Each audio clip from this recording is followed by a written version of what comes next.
Welcome, ladies and gentlemen, to the first episode of Starting a Business from Zero. And what I want to do for you is I want to take you on a very long journey. And by long, I mean a long journey. So by the time some of you are watching this, you would be happy to have all this backlog of episodes here for you. This is exclusively on the ATS network. Yes. And on the ATS network, we have some things that we can do that no one else can do. And that's awesome. Exclusively on this network. So we definitely appreciate all of you. We just want to invite you. Before I start talking about business, I want to talk about money. We have to talk about money. And we're going to do about 12 to 15 episodes of money. Because in order for me to move forward and to move fastly and to move vastly to all the things that you are accustomed to, well, quite frankly, we have to talk about money first so you can have a clear understanding. Without the understanding of money and how it's used so you can win, you just won't be well at business. No point in having customers and spending everything you make on everything you need to do to survive. That's not a profitable business. That is a business that keeps you a slave. That's what we want to do here. I want to talk to you about a book. I'm going to give you these wonderful things. A book written by a man named George S. Clason. The name of this book is The Richest Man in Babylon. Now, I have a little audience in front of me, and they may ask a few questions. Of course, I have you as well. I'm going to read from you the first rule of gold that he said that's in his book. First rule of gold. First rule of money, first rule of gold. Is everybody excited about this? Are you excited at home about this? This is what you need, okay? So let's go. First rule of gold. It reads exactly in this book in this way, and then I'll break it down to you. Gold cometh gladly and increasing quantity, okay? This is the number one rule of gold. In your terminology, that would be money. In our terminology, or in this book, we're talking about gold, which was the greatest form of money and today still is. The number one rule of gold. Gold cometh gladly and in increasing quantity to any man who will put by not less than 1/10 of his earnings to create a real estate for his future and that of his family. That is important. If you don't understand what that means, worry not. I'll write it on the board for you in common English. Gold comes quickly to people. Text message writing. People who save 10% of their income.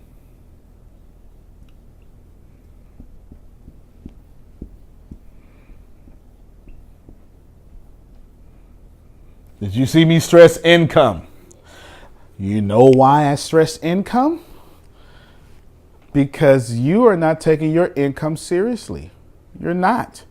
You're not taking your income seriously, ladies and gentlemen. You're just not. What you're doing is you think you have money that you can spend. The reason why we take our income very seriously is because you want to be the person who takes their income seriously. Did you know child support is income? Did you even know that your government assisted food stamps is income? Yes. Yes, it is. Yes, it is. Did you know that a gift card from Macy's is income? See, all this time you thought that you were supposed to just go to work and save that. And you've been doing it all wrong. There is a philosophy that I'm going to have to teach you in business. One day, many episodes from now, I want to tell you about profit first in business. I can't even do it right now because if you can't save first in finances personally, you won't profit first in business. I can't even give this to you right now. We must fundamentally understand that this is what we have to do. We have to do this. In order for you to win, You're going to win by saving 10% of your income. 10% of your income. When you save 10% of your income, you invoke a law of this universe that will make money come find you faster. Let's talk about it. I'm going to give you the practicality behind it. Plus, I'm just going to give it to you the way you need it given to you. There is something called the law of accelerating acceleration. Law of accelerating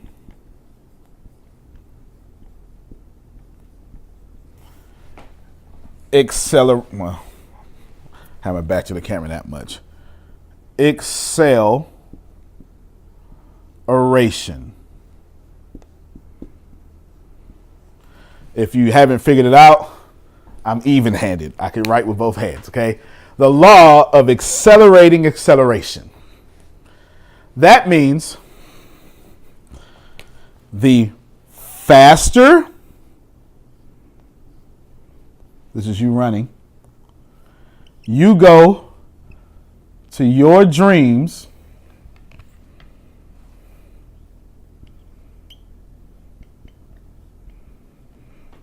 it means the faster your dreams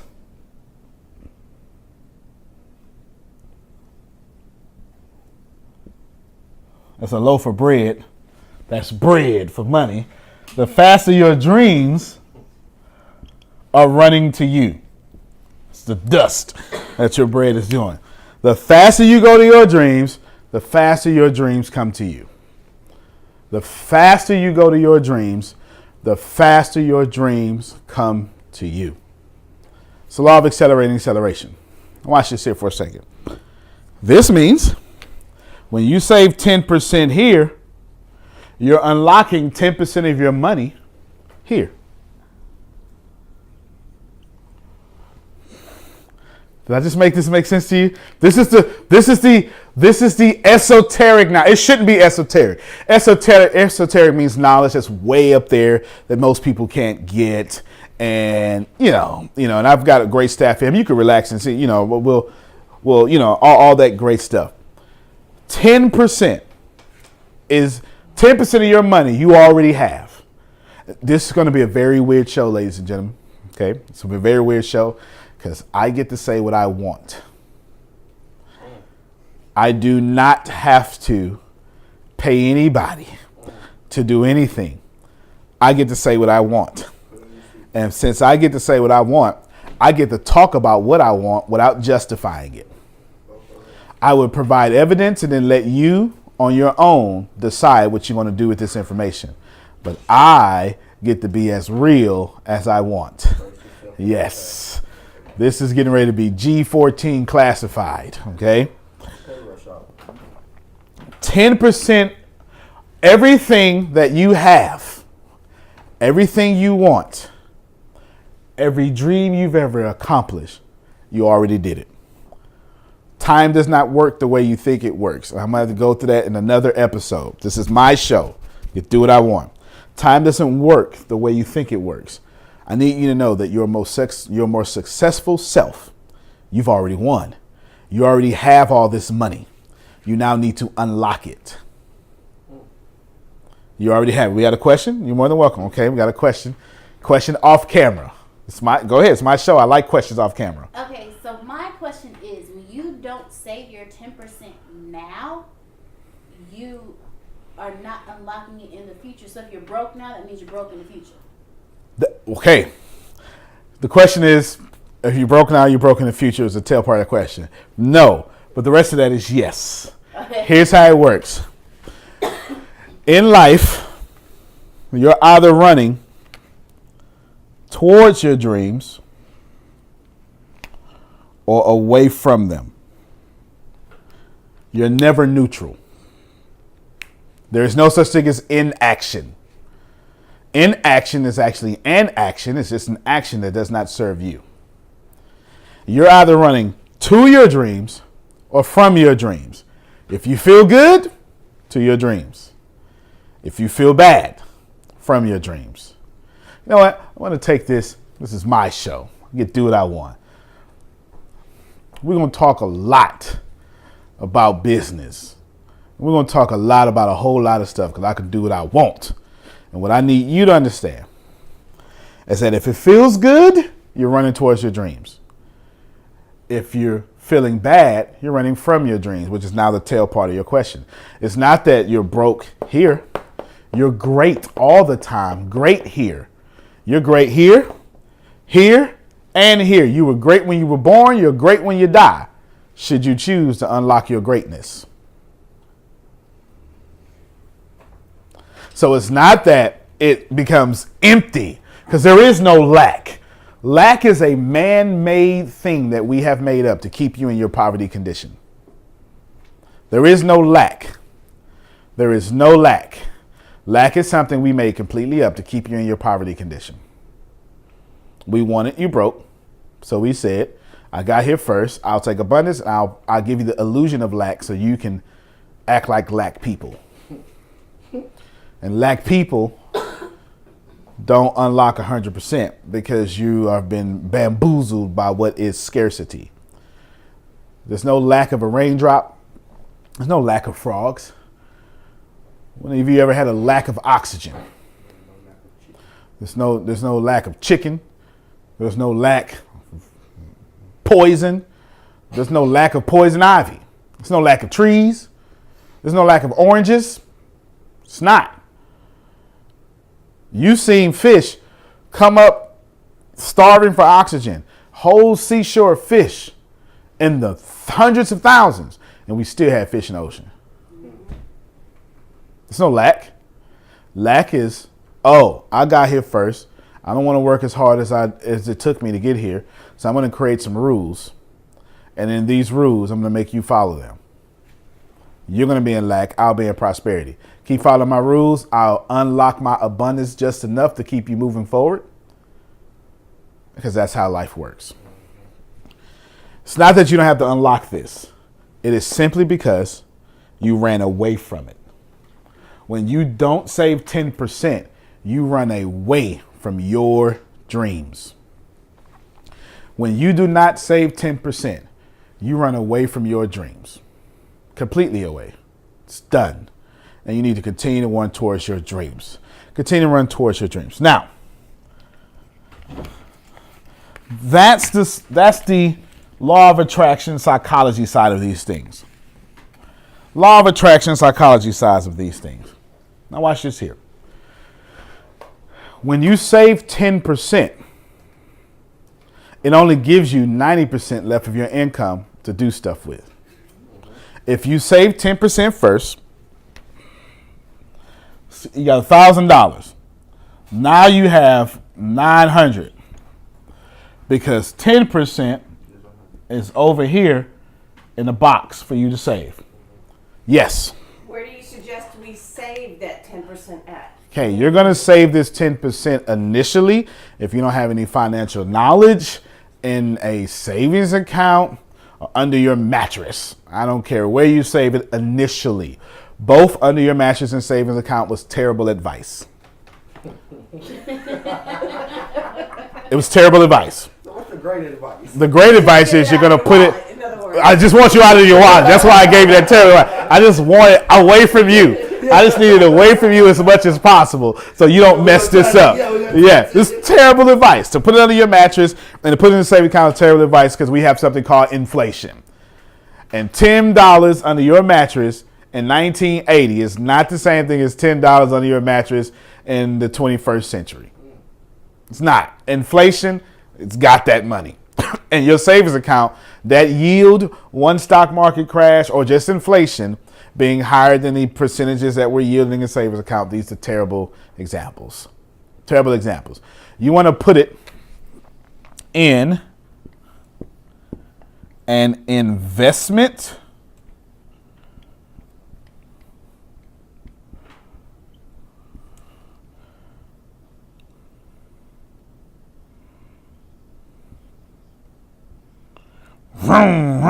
vehicle. Okay. You're going to put in an investment vehicle, okay? I don't know what made me want to drive a car. I have no idea. I'm actually going to keep it there because it makes for good TV. And an investment, this is a windowless car. It's a windowless car. It's a new thing. I read it in Business Insider. No, it's not. It's not a new thing. Investment vehicle. Now, here's what vehicles mean. And I'm glad you guys are asking questions because you're adding great value to the people who learn it. An investment vehicle means that your money needs to be placed in something designed to multiply your money. An investment vehicle could be stocks, real estate. It could be businesses. Yes, sir. Okay, you place your money in an investment vehicle, i.e. stocks. Right. I'm speaking of stocks. Yep. And I pick a stock Mm-hmm. that drop. Okay. So now I'm disappointed about my investment vehicle and put my 10% there. What's my next move? Your next move is to stick to it and stay the course because things will drop. You ever had a good day? Did it end? I didn't say did it go bad. Did the day end? That is the cycle of life. The cycle of life is something starts and something doesn't start. Something goes up and something goes down. So the key is start moving. The key is moving and you keep moving. Now there's some things to protect yourself. I don't necessarily subscribe to all of this in the most conservative way, but I will give it to you. It's called diversifying your funds. It's saying that you have 2, 3, 4, 5, 6, 7, 8, 9, 10. Let's keep stocks, as stock was in your question. Each one of these is a vehicle, but it's all in stocks. Okay? Each one is a vehicle, but it's all in stocks. Here's your NASDAQ average, Dow, whatever, foreign exchange, it doesn't matter, okay? Here's Google, here's Apple, you get it, crypto, whatever, okay? You got it. Lisa Nichols, I think she's publicly traded, it doesn't matter. These doesn't matter. But if you have $100, well, you say you got $900, makes this a new 10%. Then you're going to divide this by 10 and put it in all of these evenly. So when you lose this, you have $890 left. When this performs poorly, you have $890 left. Now that may confuse people, because you don't like numbers. So I'll do that in a far simpler way. Okay, do that in a far simpler way. Okay, am I getting off camera? Outstanding. Here we go. Now, we'll do this in a super simpler way. Here are 5 investment vehicles. I have $5. I put a 1 in all these. I lose this one. How many dollars do I have left? 4. I protected myself from this scenario. $5. Loss, 0. One vehicle, $5. I lose this one. How many dollars do I have left? 0. 0. Because I lost. Old folks say you put all your eggs in one basket. All right. Now, ask me how I invest. How do you invest? I put all my eggs in one basket. Man, I do. I do what they say don't do. Put all my eggs in one basket. I am a very risky investor. Why am I a risky investor? That was my next question. I'm young. Yeah. The greater the risk, the greater the reward. You, 20 years older than me, you should not invest like me. Okay, she said she's not 20 years old.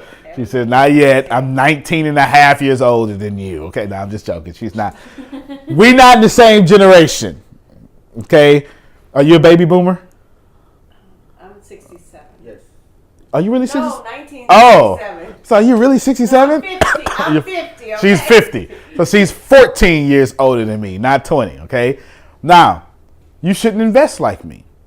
You know how many times I can mess up? Do this over and over? But you know how rich I am because I take risk? Because I can. Your investment portfolio will depend on your age. My boys are going to start investing. They're 9 and they're 6. Are they going to have risky investments? You bet your bottom dollar they will. And why would I put them in the deep end and make them invest very risky? For one, so I can teach them here's how you lose money. So they get that taste in their mouth and they don't do that crap often. For two, because they're going to have to learn how to make it. The reason I make money is because I actually understand the rules of money. Yes, sir. Still on stock, still in investing. With investing and taking your theory of it, what's the risk? I'm very risky. I'm high risk. Risk high. High reward, high risk. That's not a theory. Those are facts. Okay, well, taking that, how do we as new investors know what to put out our egg, what basket to put out our eggs? No. As a new investor, I, without getting in trouble with the CPA and bankers and stuff, again, diversify. Until you learn the rules of money, the rules of investing, get you a mentor. There are elements out there, there are products out there that will let you join a company. You've heard of these: Fidelity, Betterment, Mint tracks your money. But you've heard of these.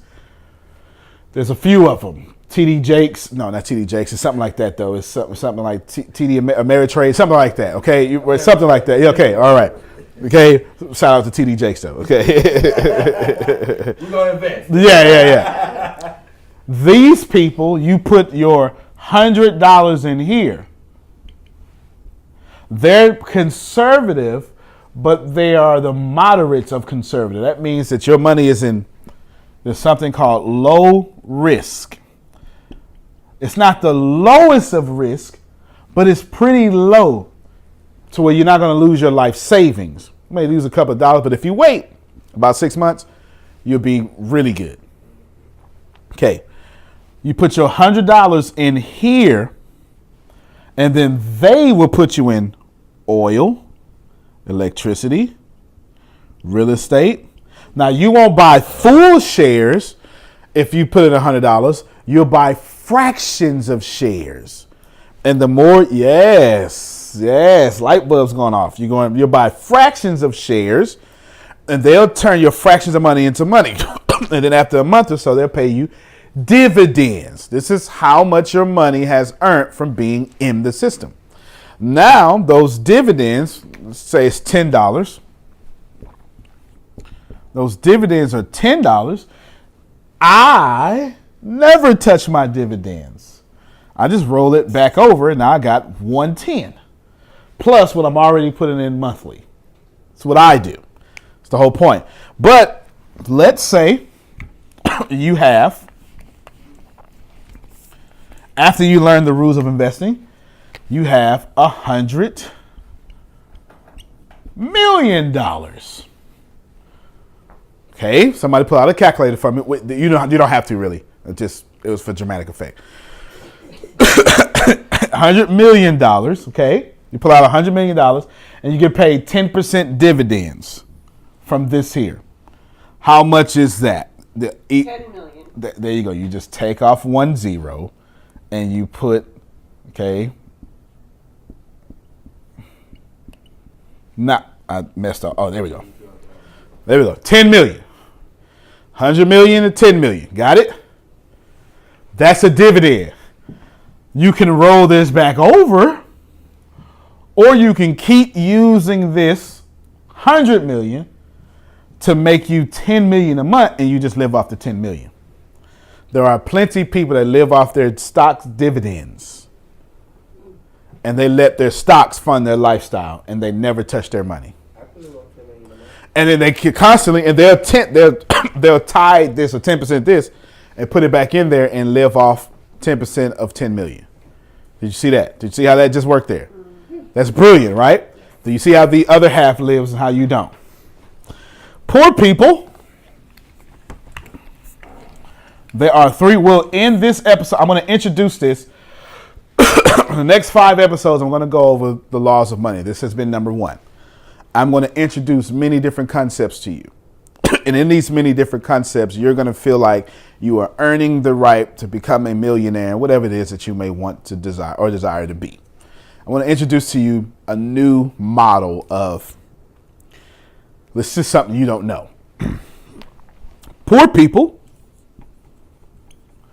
middle class,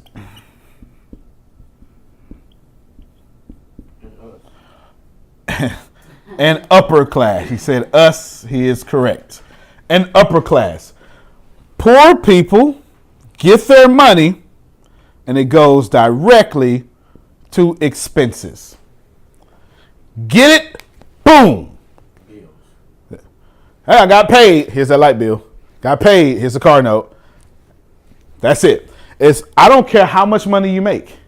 Should you live in this model? You, sir, you, ma'am, are poor.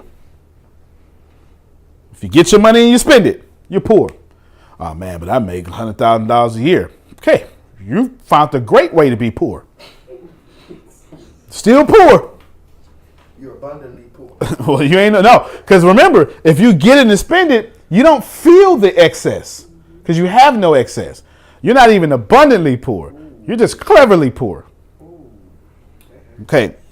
Middle class, get my money, go to a financial institution to then give them my money and then let them pay for my expenses, e.g.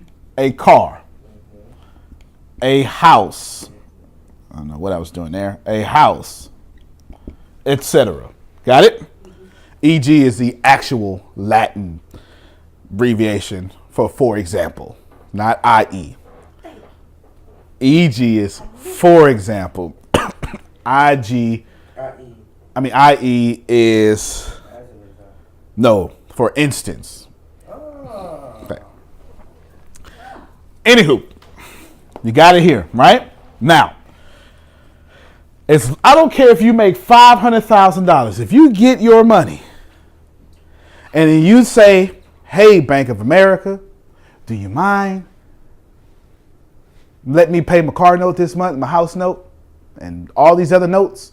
If you do that, if you live that way, you are not rich. I make $1 million. No, you are a middle class millionaire. Doesn't matter. If you follow this model, that's what you are. There is a different model that I follow. I am rich. I have my money. I have my expenses, but then I have assets. I use my assets to pay for my expenses. Very rarely do I ever touch my income because other people's money go into my assets and then pay for my expenses. This is a vehicle. All assets are vehicles of some type. Assets is things that put money in your pocket. Liabilities are things that take money out of your pocket. Everybody follow me? So we'll end this here. I'm introducing this because it's going to keep coming back up. The reason I'm introducing this to you is because I want you to fully understand that you must have money and you must be able to use it correctly. So there's no point in you being in business if you're not going to be properly in business having proper income. My name is Antonio T. Smith Jr. This has been Starting a Business from Zero. You can plan better. You can dominate.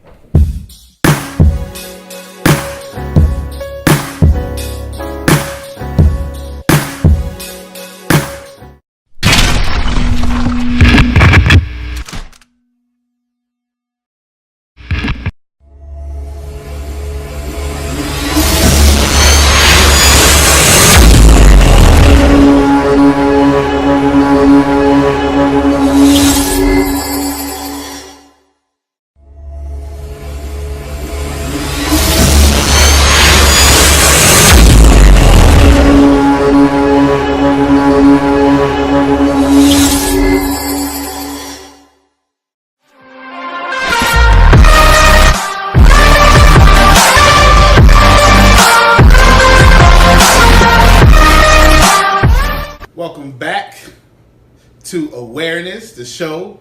If you look at the last episode, we called it Starting a Business from Zero, but that's not the case. I like to do whatever I want to do. And on the ATS network, gives you transfertainment.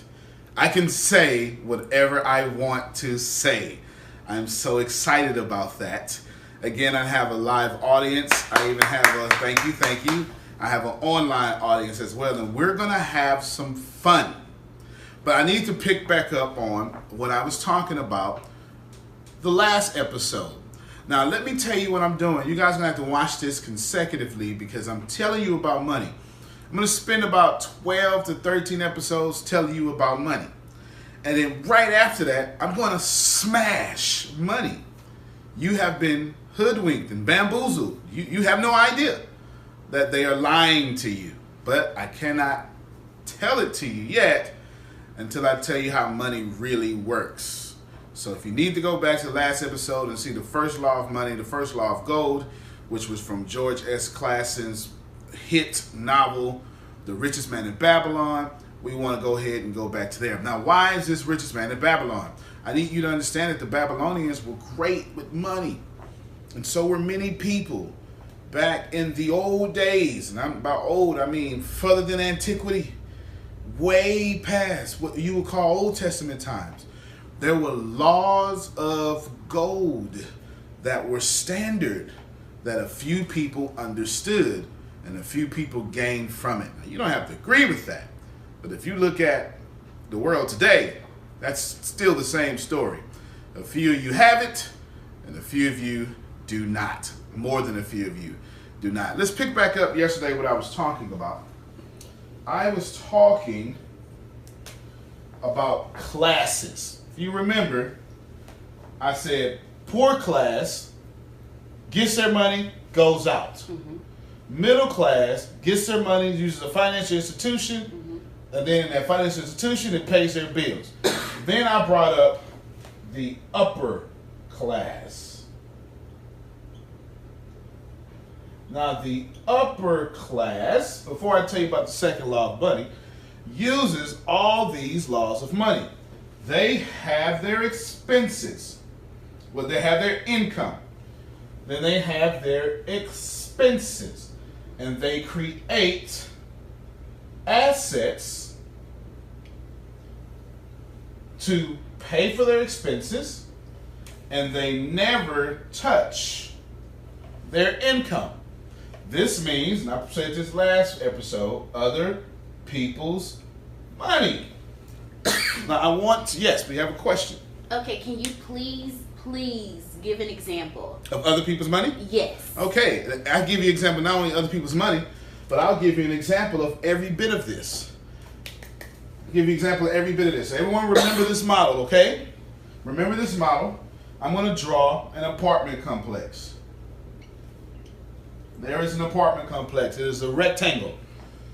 This is an accurate depiction of an apartment complex, okay? Now, in these little letter L's that I'm drawing that are supposed to be squares should represent to you all the different units. Now they're U's. They went from L's to the letter U. Now they're no longer distinguishable letters at all. They're just circles, which in fact, the worth and might of the human everything, one of the greatest accomplishments of mankind is written language. One of the greatest accomplishments. It is one of the greatest accomplishments. And as far as top 5 accomplishments, written language would be in the top 5, without a doubt. Fire would definitely be up there as well. Now, written language is just simply circles. That's all. It's just little circles. It's the circles that we design into things. Just wanted to get that out there to you. Just circles we design into things. But let me give you, anyway, back to it. Apartment complex. Let's assume this is 100 units. 100 units, I just terribly drew in here. 100 units. Got it? Mm-hmm. Now, this stick man owns this apartment. He used an asset to even buy it or a very high paying job and his income bought it with his high-paying job. Let me stop. I know it's a little confusing here.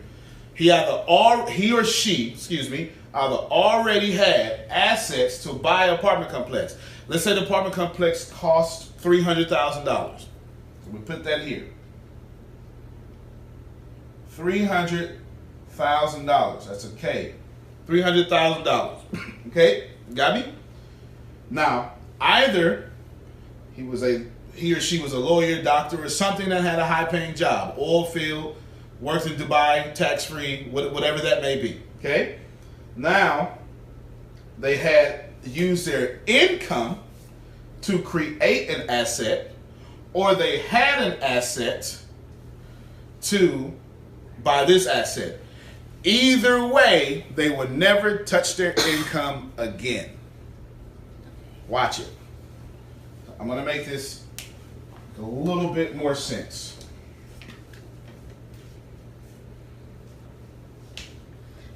The goal, you got another question? Yes. No problem. The goal is to never touch your income. Stickman, in order to get this apartment complex, had to have a lot of income or assets that produced a lot of income. Either way, you wouldn't get this apartment complex being in the poor or the middle class. Or maybe a business plan.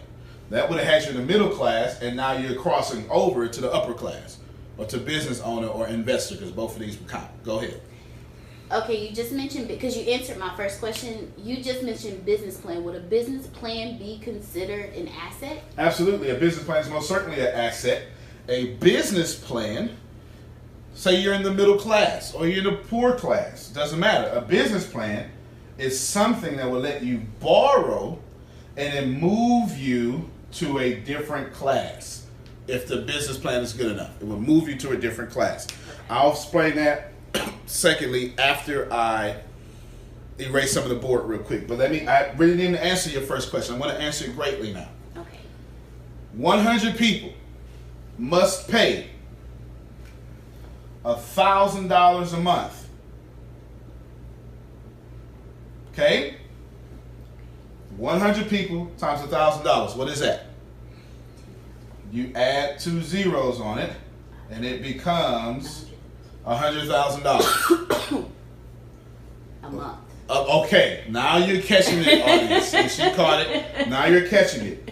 This apartment complex cost $300,000, but yields Mr. Stickman $100,000 per month. Do you see now? Okay, do you see this? This is 100 people going back and doing all the work using their income to pay for his expense, which is $300,000. Now I'm going to erase the board. That's definitely other people's money. I'm going to erase the board and make this a tad bit more easier to catch. Some people have to hear something 2 or 3 times before they can grab it. So I want to help you out. I said the upper class, this is what they're not teaching you about money. They're not teaching you this. You do not go to school and learn this. You do not go to school. You can get an accounting degree and would never learn what I'm teaching you right now. You have to buy books like Robert Kiyosaki, Rich Dad, Poor Dad, or something like that. They're not teaching you this in school because school is not designed to make you rich. School is designed to keep you an employee so you can stay in the funnel of debt slavery. That's what school is for, okay? Now, upper class. Upper class has assets. In fact, apartment complex. Okay? Apartment complex. Expense was $300,000. Now you're starting to be able to see it. The income, we never identified the income because it doesn't matter what his income is or her income is.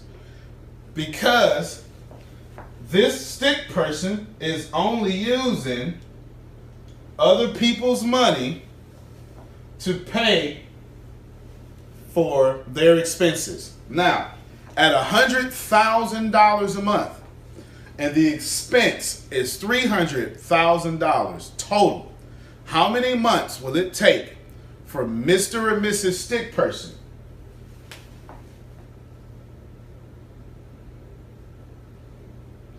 let's make her she's a lady now. Okay?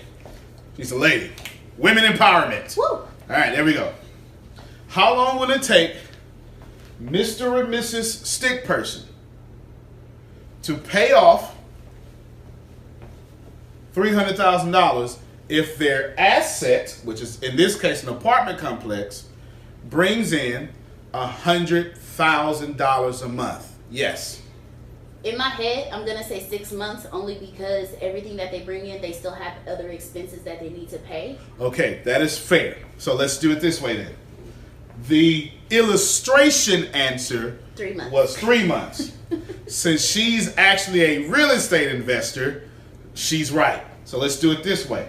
Let's say 3 months, $300,000. They put in $100,000 in repairs. That's now $400,000. And the insurance on the building is $25,000 a month. And the maintenance, that means people collecting the rent and all that stuff, is another $25,000. So here is $50K plus the $25,000. So they have $50K total. It costs them $50,000 a month to run this building. In order to just have this building, it costs $50,000 a month. Where's that $50,000 coming from? $25,000 of insurance and $25,000 of monthly maintenance. That can be the apartment manager who takes, you know how you have an apartment complex, you sit in the front. That's all payroll, that's everything. So that's $50,000 just to maintain it monthly. Now we have $50,000, $50K monthly expenses. $50K monthly expenses, okay? $50K monthly expenses.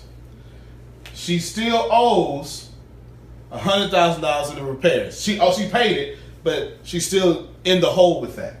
So now we have an extra $100,000. In 3 months, she would pay off what she purchased.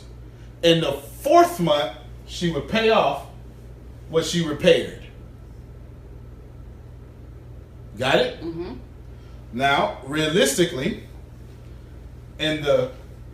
let's rewind that backwards. That's for illustration purposes. Here's how this will work in the real world, because you're trying to keep your credit up to par. That's $100,000 there. And month 1, $100,000. You would take 50 of that for your maintenance, the other 50 to paying off your repairs. So now you have $300,000, and this becomes 50. The next month, you do the same thing. You pay for the building. In month 2, you take your repairs. Now you're no longer in the hole of $4,000. You've now broken even in 2 months. This is why she said 6 months. Okay, she's actually being very smart. Now, the next month you take $50,000, and then you pay your repairs, and then what you do? Well, we'll stay over here. Then what you do is you'll take this 250, and it becomes, this 300 becomes 250. Mm-hmm. So we was already at 2 months, right? Mm-hmm. 250, 200, 150, 100, 50, 0. 6 months plus the 2 months. In 8 months, using other people's money, the upper class person has paid all their bills. And all their monthly bills, they don't pay. People who are good people who have to have that job, whose daughters need insulin, who must go, who have to. They're tired. You go to work and you come home tired, don't you? That's you. This is what they don't teach you. I want to finish that. Yes. I wanted to finish that because that's what I brought up last episode. And I'm going to tell you why I did it. Go ahead. So technically, after 8 months, they're debt free of that particular purchase. So now that purchase went from a liability to an asset that they don't even have to come out of pocket for using. That is right. Money. And it was also good debt.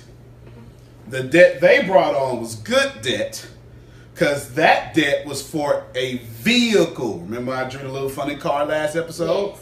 That's good debt. Now, that brings us to law. I'm going to read it for you. In Richest Man in Babylon. This is how it said it way back, well, in the 1611s when the King James Bible was written. That's another story.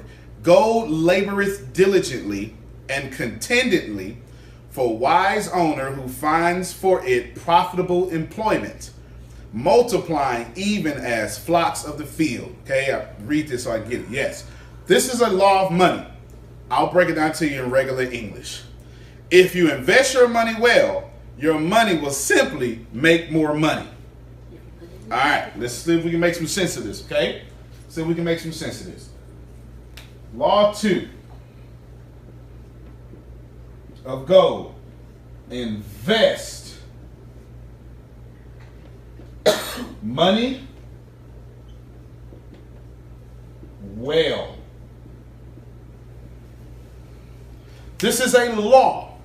This is a universal law. We don't get to argue about this. This is not something. This means if you apply this, you cannot be broke.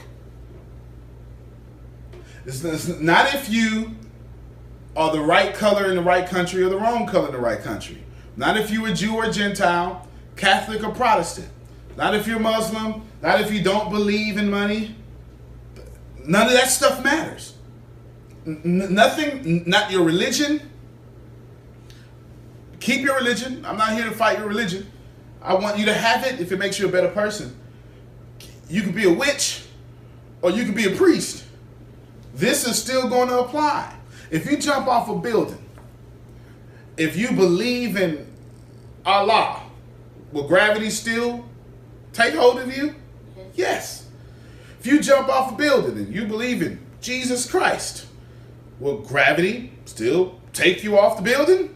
Yes. Your belief doesn't matter when it comes to universal laws.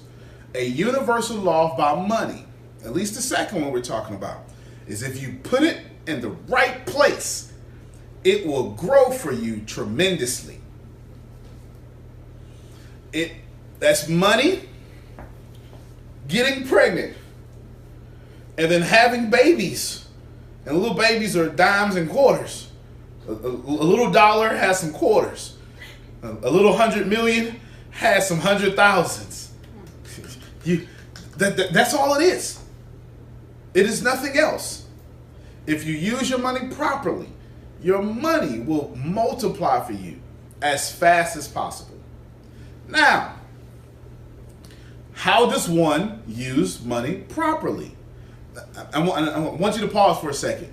I am telling you about the universal laws of money because in about 13 episodes or less, I have this scheduled for 12 episodes of me just giving you this foundational understanding of money.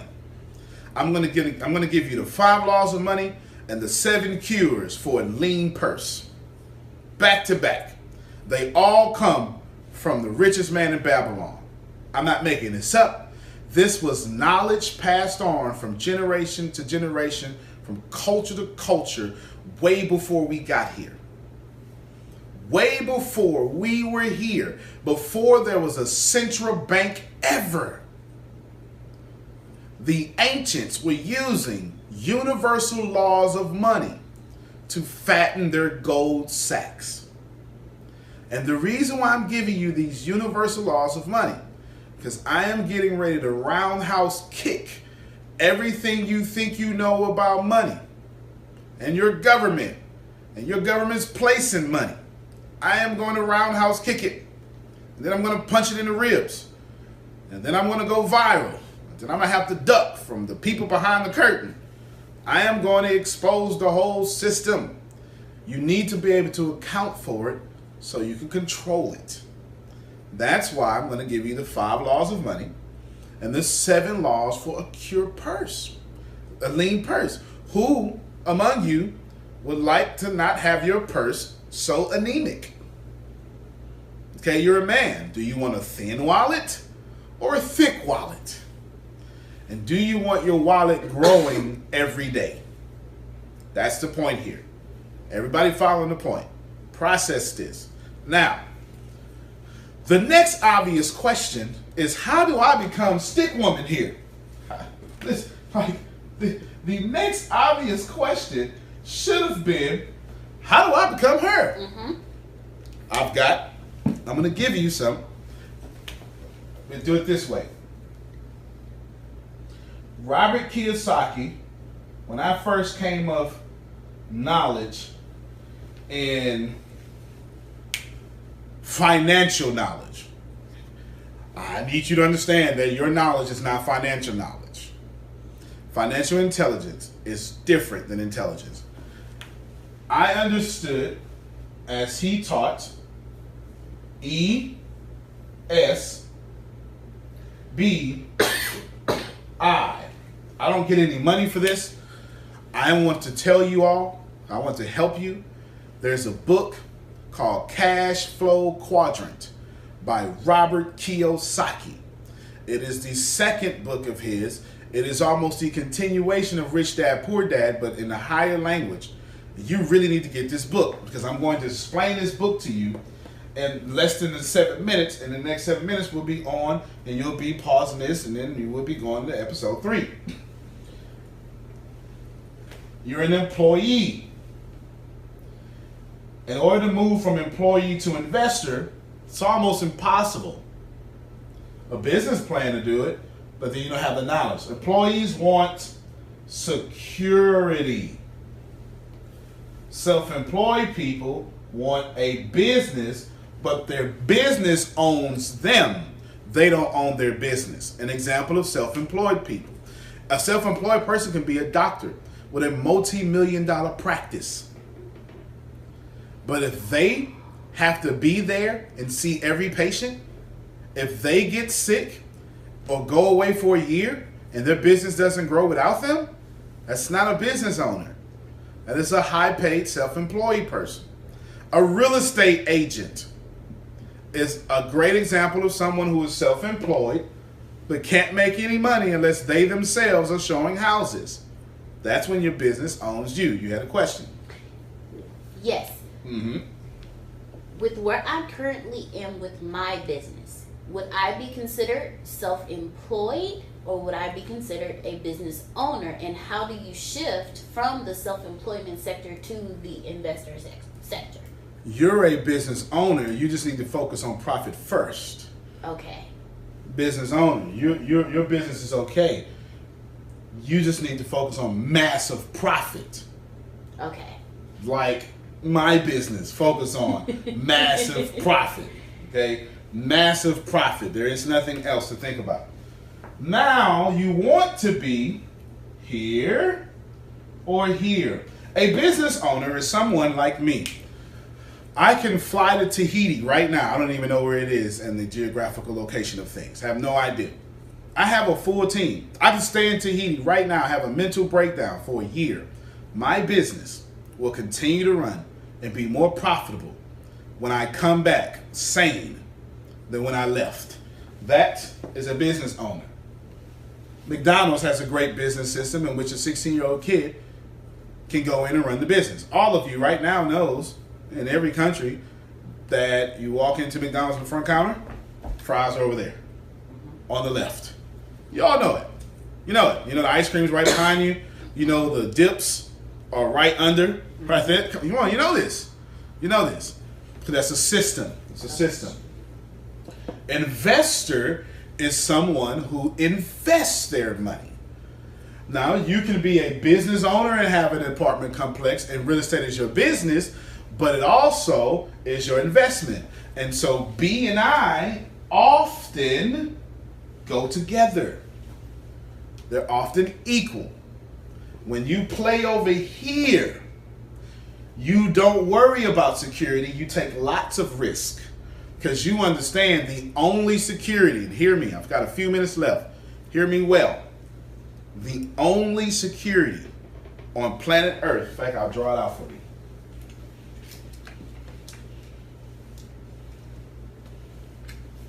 The only security. Everybody ready for this? Would you like for me to put on a board what the only security on planet Earth is? Yes. There's only one security. There's only one true security on planet Earth. Just one. Are you ready? Mm-hmm. You're not gonna like this.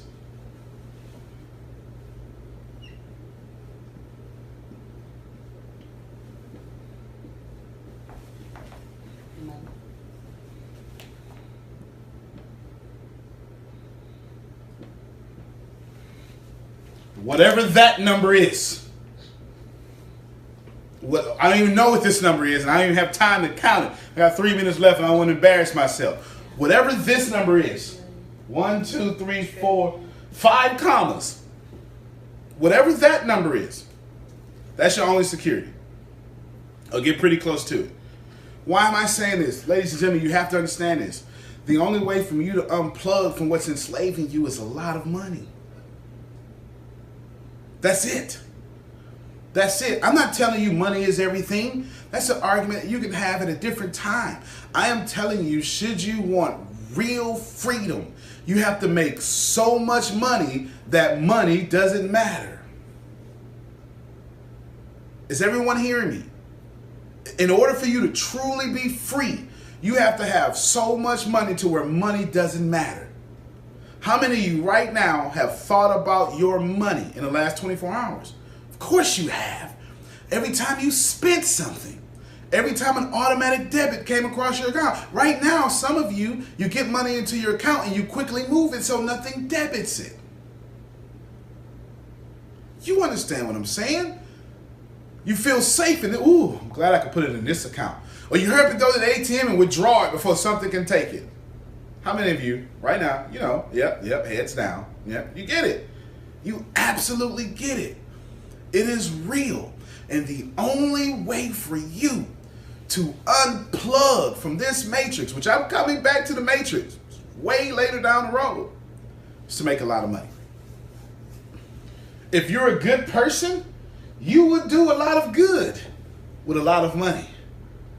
If you have a heart for battered women, do you know how many battered women shelters you will build, fund, help, assist, or donate to with this much money? You need this much money. You absolutely need this much money in order for you to unplug. There is no other way. There is no other way. No other way. Please recognize, please put it upon you, put it in you. If you invest your money well, the laws of this universe says we're going to give you more money. My name is Antonio T. Smith Jr. You've been watching Awareness. You can plant better. You can dominate.